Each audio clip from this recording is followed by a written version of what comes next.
আল্লাহর কসম করে বলি, বাংলার তাওহীদি জনতা আবারও রাস্তায় নামবে, রক্ত লাগে রক্ত দেবে, কিন্তু জনগণের সেবক যারা তাদেরকে জনগণের সেবা করতে বাধ্য করবে।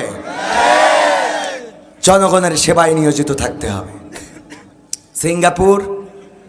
সিঙ্গাপুর যাওয়ার পরে ওখানে যে শুনলাম পুলিশ জনগণকে স্যার বলে। পুলিশ জনগণকে কি বলে?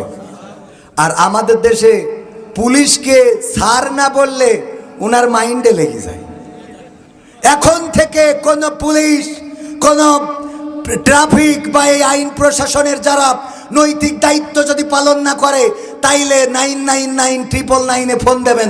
এরপরেও যদি অসহযোগিতা করে, বৈষম্য বিরোধী ছাত্র আন্দোলন আছে না নাই, জানিয়ে দেবেন যে এই লোকটারে ফোন দিছিলাম, সহযোগিতা করে নাই।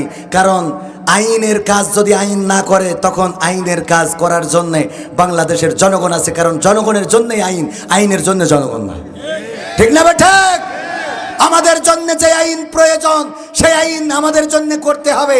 আইন করেছে, সেই আইনই আমাদের চলতে